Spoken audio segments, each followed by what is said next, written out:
And we are live. Hello, YouTube. It's good to be back. Hello, hello, hello. Well, it's a little surprise, right? Because I haven't told anyone that I was coming live today. But yeah, here we are. Um, Today I'm going to talk about my new home. As you can see, I have a different setting today. I've also got some new equipment. I got myself a nice new microphone. I hope that you guys can hear me better now. I still have to learn how to set up this mic so that you can hear me better. But I guess that it's not too bad. It's definitely better than what I had before.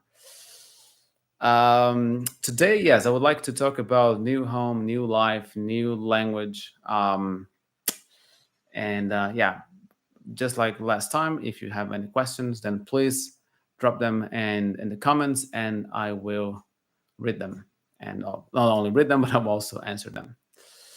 So without further ado, let's talk about my new home. So as I said last time, I moved back to Brazil 3 weeks ago, and these 3 weeks have been pretty hectic because like as soon as my mom published a picture on Facebook with me, lots of family members and also friends who did, because my I didn't tell many people that I was coming back to Brazil. It was some sort of surprise. I wanted to, after 5 years living abroad, I wanted to uh, prepare a little surprise for some of my friends. But yeah, it didn't happen. All of a sudden, everyone knew I was back in Brazil, and yeah, now here we are. We are in Brazil, and I'm staying with my parents now.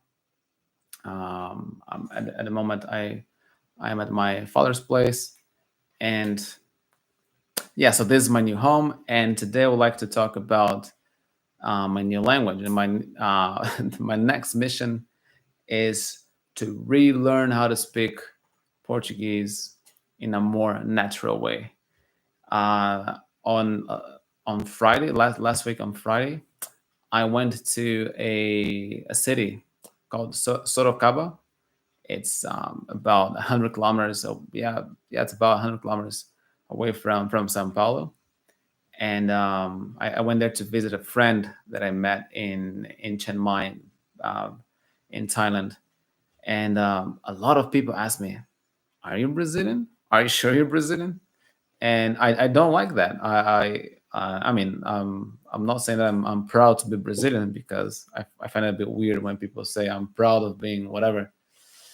Um, because I mean, I haven't done anything to be Brazilian, right? I was just born here. I was just born into a family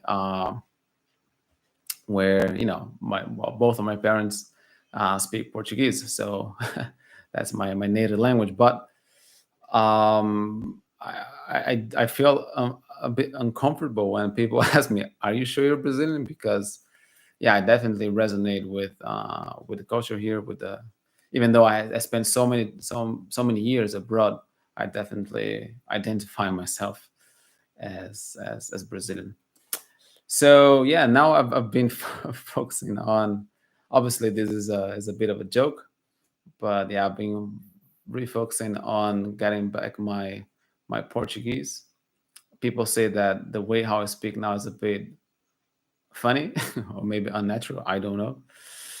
So yeah, over the last 3 weeks, I've been speaking a lot of Portuguese, and it's funny that like in language learning, we always say that um, practicing a language is very important, because even if you know how to learn a language fast, even if you have a good method and you're motivated and you make a lot of progress in a short period of time, you have to make sure that you keep practicing, because if you stop practicing, you will forget. Later, we can also discuss how one can go about how one can go about uh, remembering, refreshing a language, which is something that I have thought about quite a lot over the last 3 weeks. And but yeah, so I think that it's not only important to think about how we're going to learn a language, but also how we're going to maintain it later on, uh, later on in life. So, oh yeah, here I see which language do you speak. Greetings from Chile. Sebastián, hola. Greetings to Chile as well. ¿Qué tal las cosas en Chile? Oh, how's it going in Chile? By the way, now that I see this message, this is a country that I would love to go now that I'm in South America. Because back in the day before I moved to Thailand, I always thought it would be cool to, to go to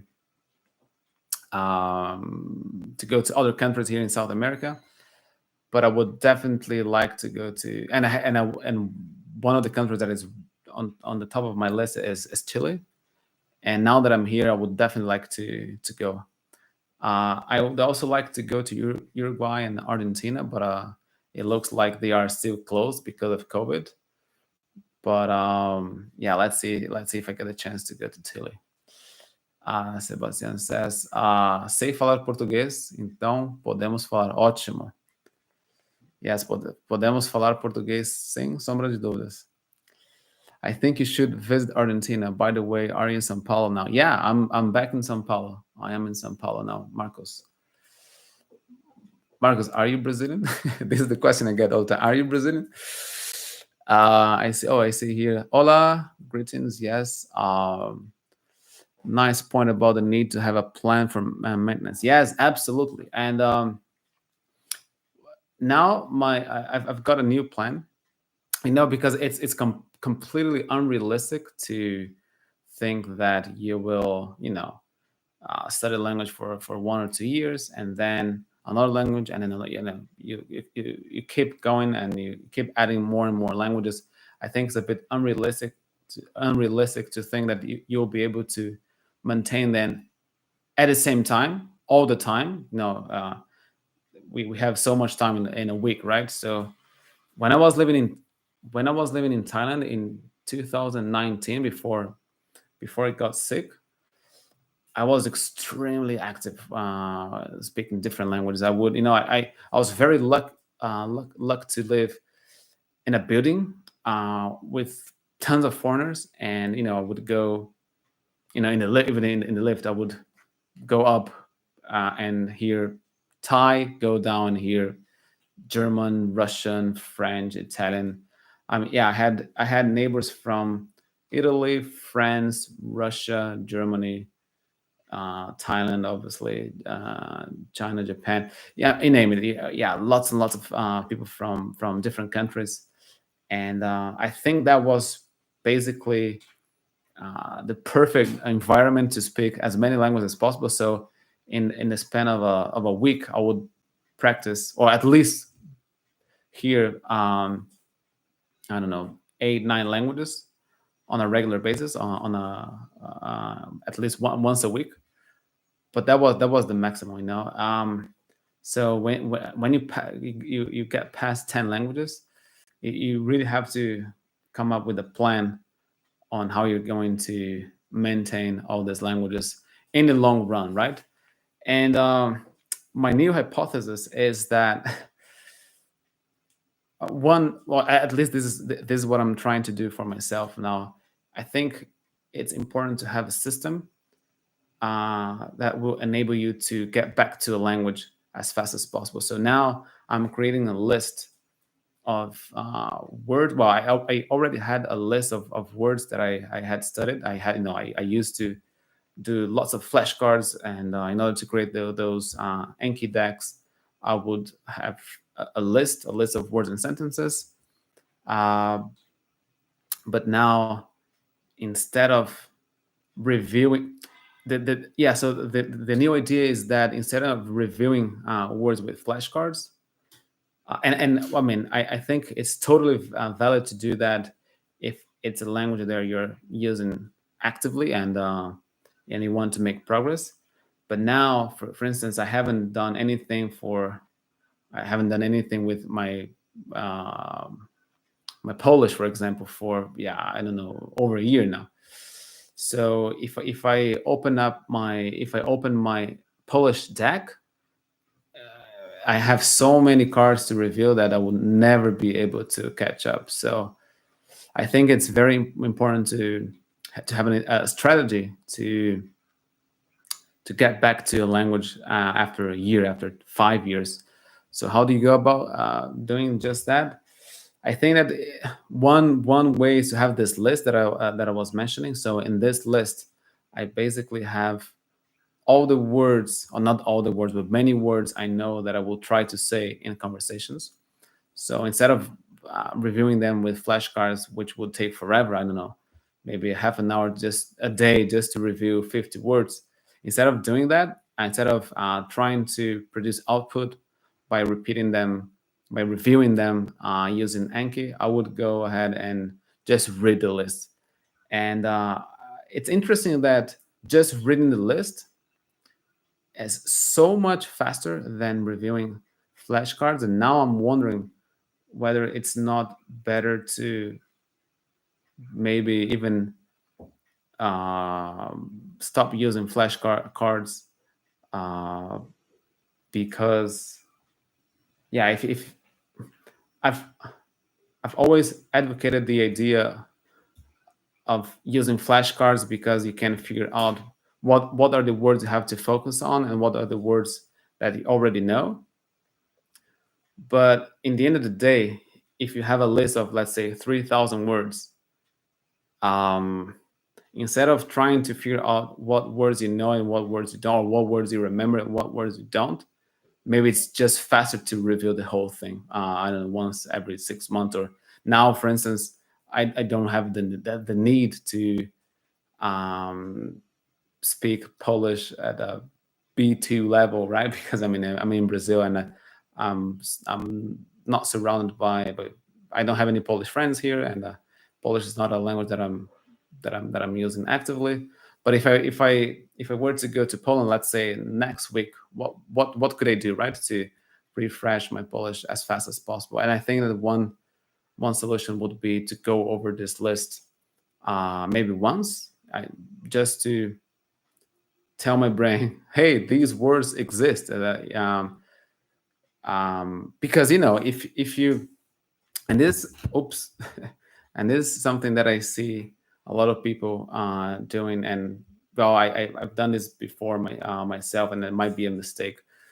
You start learning a language, and then you get to a good level, and then you go ahead and start learning a second language, and you start neglecting the first one. Now, to your brain, the signal, the message that you send to your brain is basically, hey, that the words that you studied before, that data is wrong. You can override it. So in order to avoid this problem, I think that yeah, you can go through a list of words just to tell your brain, hey, this is not wrong or corrupted data. These words do exist, and I do need them. And this helps you to create, or maybe recreate, in this case, a mental dictionary entry for all those words that will enable you to maybe not necessarily pick up them in conversation, but pay more attention to those words and have that feeling, oh, I've seen this word before, oh, I've heard this word before. And this is actually when we acquire language. Wow. Lots of messages coming in. Let's see. Nice point about yes. That's cool. I'm Brazilian. I live in São Paulo too. Marcos, podemos se encontrar. Now we can meet if you're up to that. Maybe I should, you know what? Maybe I should organize some sort of gathering here in São Paulo now that I'm in Brazil. I don't know.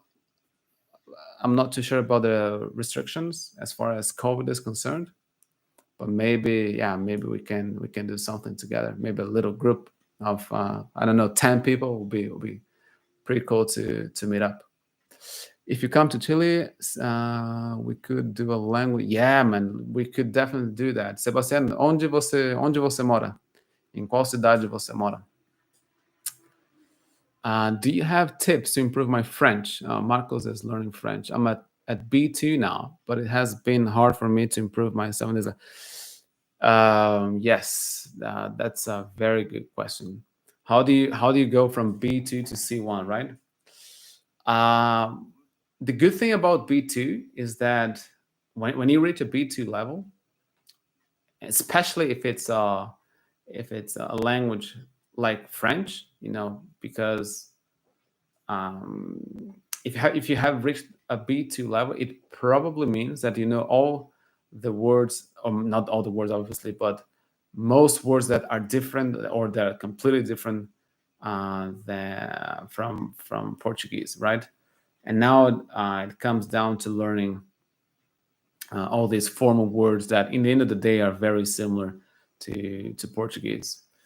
So because you can recognize so many words, I would probably recommend, um, yeah, just listening to a lot of podcasts, because um, I think this is the easiest activity to implement in your daily routine, that you don't even have to think about it, right?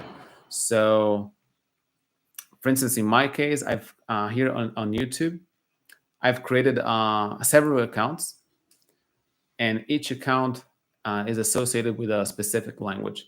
So, for instance, if I want to get exposed to a specific language, let's say if I want to get exposed to Russian, then I go to my Russian YouTube channel or to my Russian account, and in that account, I'm only allowed to consume content in Russian. So I will only click on videos in Russian, and at first, YouTube will recommend a lot of videos that you're not interested in. But if you have some YouTube channels that you're listen that you're interested in, and if it's in a specific language, then at some point YouTube will understand that you're interested in only consuming content, for example, in your case, in French. Um, yeah, and once you do that, once you have a dedicated channel to listening to French, yeah, then all you have to do is, whenever you have some spare time, you you go to the French channel, and yeah, just listen and listen and listen and listen. And so I think that's the core, the main thing that you can do in order to improve above the B2 level. Because if you haven't reached the B2 level, I'm assuming that you can speak French quite fluently. You can express your ideas without too much friction. And now, yeah, so yeah, again, what is the difference between having a B2 level and having a C1 level, right? Well, the difference is the depth of vocabulary. And what can you do in order to learn more words, in order to acquire larger vocabulary? Well, I guess there are two or maybe even three routes. Yeah, you can try to speak more. You can try to listen to the language more often, and you can try to read. Now, I think that among these three activities, reading is the most powerful one, input, because if you can already speak, if you already have mastered the skill of speaking, now what separates you from speaking great and having a very strong command of the language is just how the number of words that you know, right? So in that case, I think that reading is probably the most efficient way. However, if you if you want to read, then you have to prepare, right? You have to look up things to read. You have to find the time to sit down, and pick up a book and read. And and the problem with reading is that depending on what you choose to read, it might be too difficult, right? Because even if you have a good level, like a B2 level, the difference between having a B2 level and reading, for example, novels, is pretty big, right? There is a pretty big gap. between being able to read novels and, sorry, having a B2 level and being able to access literature. Having said that, reading is great, but listening can be even more powerful, because not because it's more efficient than reading, but it's easier to make this work. So all you have to do is literally just to find cool podcasts, and you can basically tune in the language on the go, on the fly. So yeah, sometimes I go for a walk and I listen to podcasts in, for instance, in Russian. And this is not even because I want to practice my Russian or because I want to improve my Russian, but just because I'm interested in those podcasts, which is again another thing that I should mention.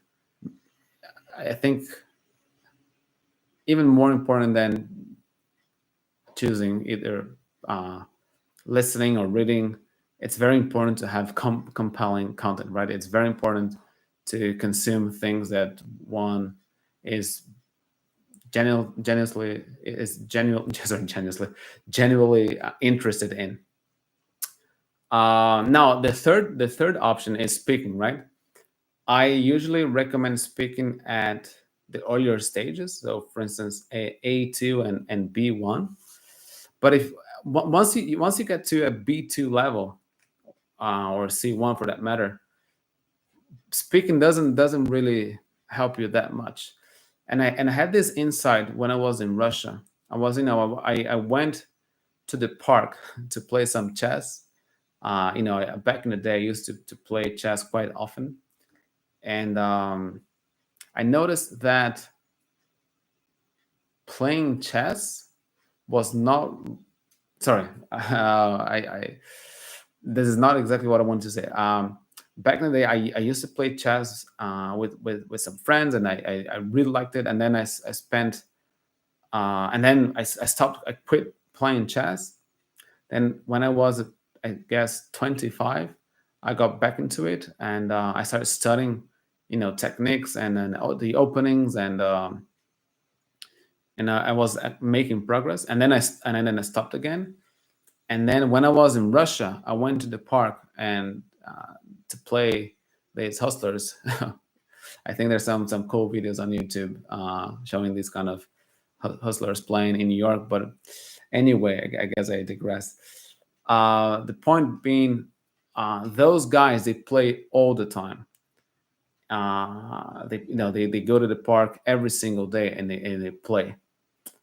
However, they don't get better. They don't make progress, and this got me thinking. Just practice alone is not enough. I Back in the day, if someone had asked me whether only practice can make it, I would probably say, yeah, probably not. You still need to have a good method. But after playing those guys, I'm completely convinced that just having just practicing is not enough. Those guys, they practice every day, and yeah, uh, they don't make any progress.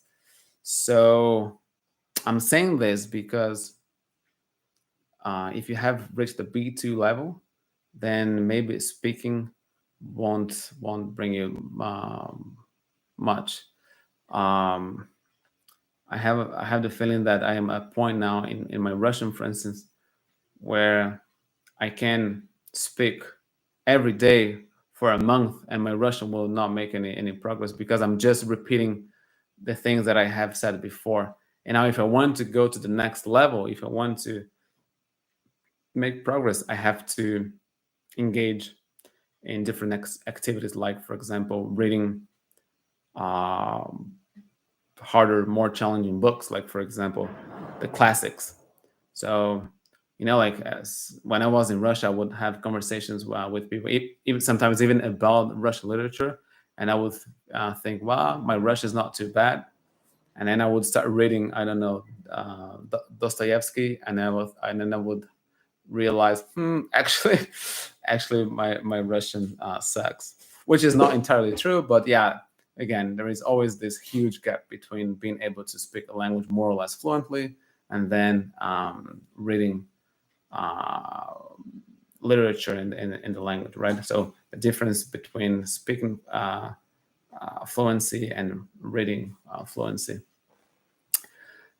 Okay. Let's see. If you do a meeting in São Paulo, I would go there for sure. Just out of curiosity, which level do you think you are in French?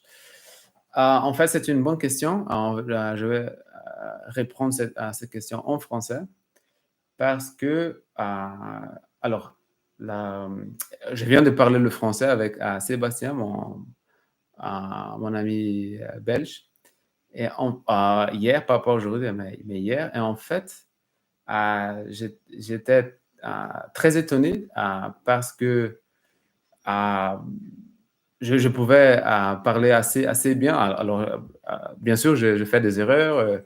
J'arrive pas à parler aussi couramment comme avant, même si j'ai jamais atteint un bon niveau en français, parce que, alors maintenant, je dois dire que je m'intéresse par les langues romaines, comme par exemple l'italien, l'espagnol et même et bien sûr le français.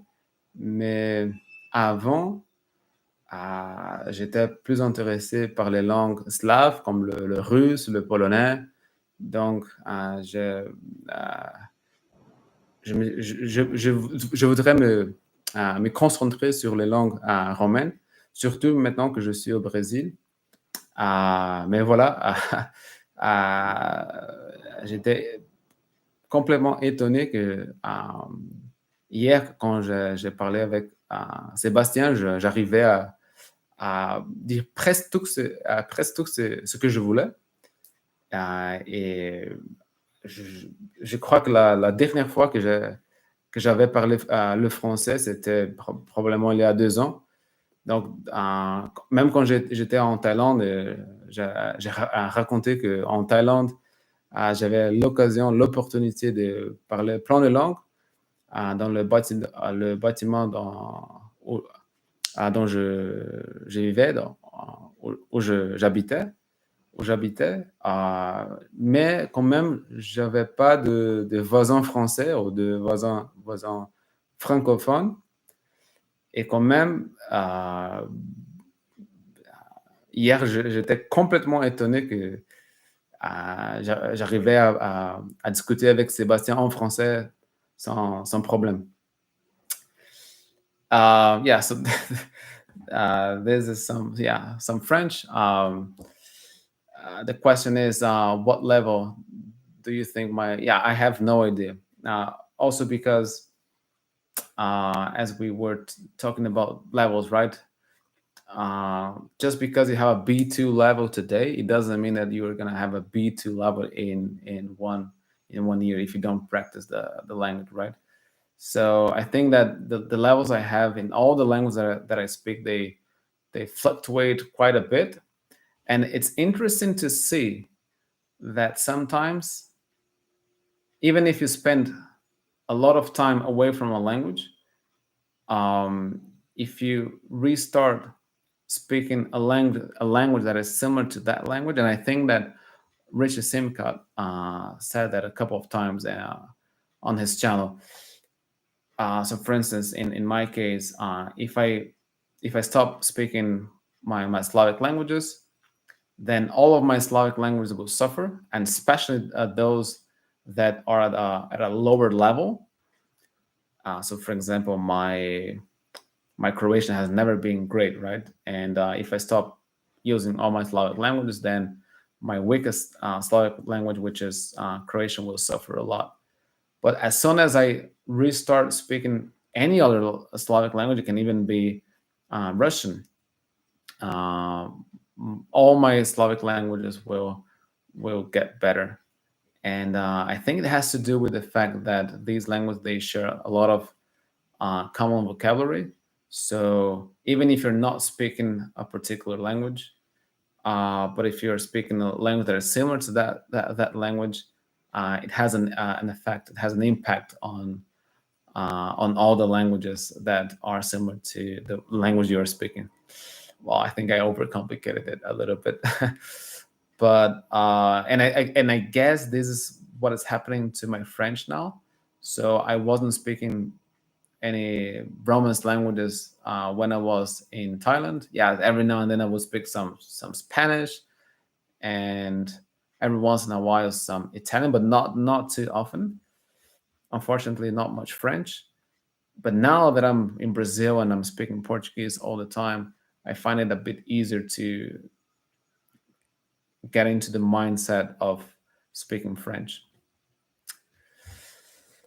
Okay. Um, let's see. Let's see.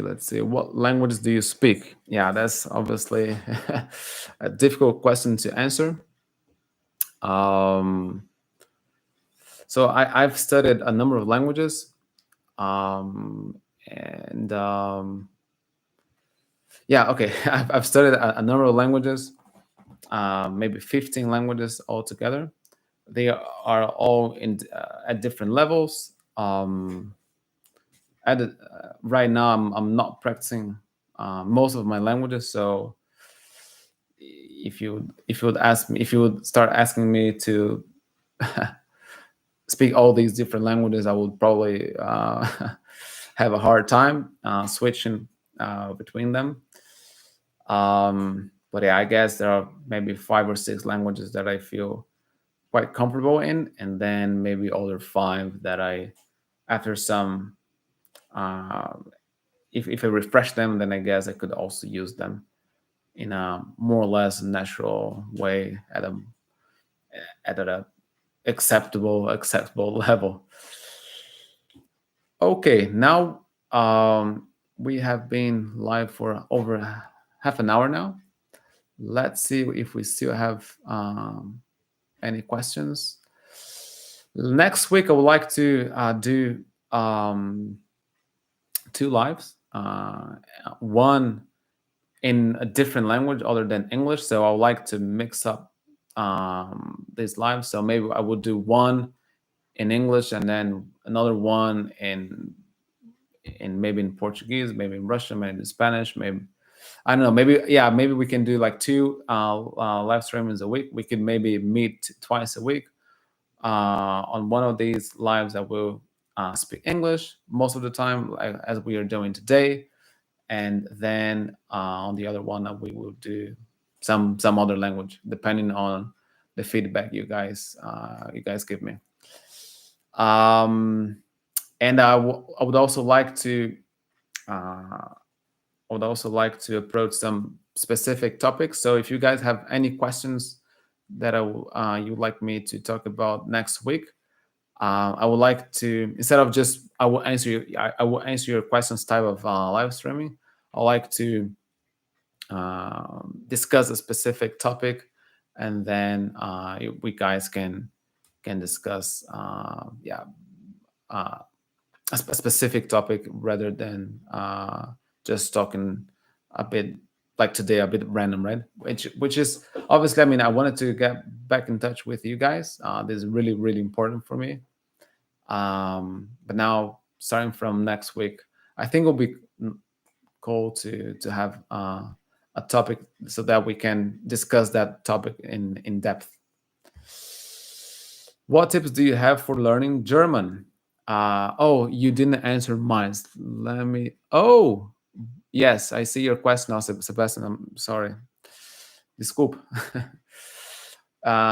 O que aconteceu com Ian? O que passou com Ian? Right, that's the question. Jan got a second child.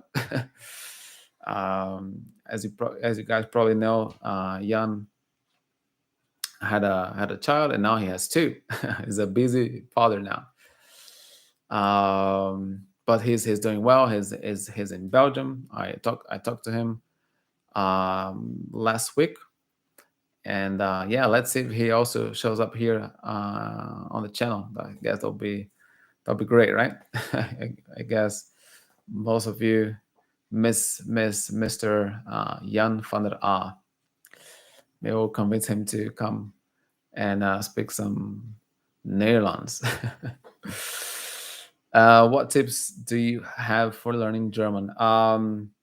First and foremost, I would recommend learning as much as possible about word order. Once you understand, or maybe I should not say once you understand, but once you can uh, put the words in the right order without thinking too much, once this process is automatic, then acquiring more vocabulary, acquiring more grammar gets much easier because the pieces start falling into the right place. So if you yeah, I think that the most important thing that one can master in German is probably word order. Uh, because even though German is an European language, or maybe I should say an Indo-European language related to Dutch, to Swedish, to Norwegian, Danish, English, but also Portuguese, Spanish. It's an Indo-European language. The word order in German is quite different. Even when we compare Dutch and German, the word order is quite unique, I would say. So you really have to get used to putting the one verb in the second position, then the second verb at the end of the sentence. Um, and not only that, when once you get more complex sentences, for example, I want to learn German because I want to go to Germany. And for example, I want to learn German because I want to go to Germany with my girlfriend. In German, you would say, I want German to I want German learn because I to Germany with my girlfriend to go want. So you see that the word order is completely different, and now it's even hard. It's hard for me to translate back the word order into English because that's very unnatural. But you see, so I had this mental load now, right? This I had to use all my working memory in order to solve this math problem. And if you have to do that when you speak German, then it's um, if you have to do that when you speak German, uh, it will use up all your working memory space that you need in order to think about what you want to say, the words you want to use, um, and also how you want to reply a specific question, right? So I think it's very, very important to free up that mental load, and and then focus on what you really want to say.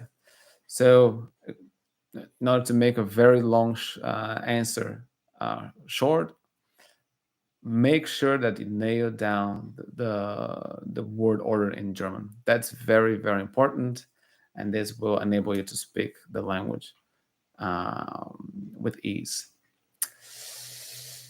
And Ali, what's your native language? Because I mean, I'm tempted to guess based on your name and surname, but I don't want to do that. I'm tempted to, but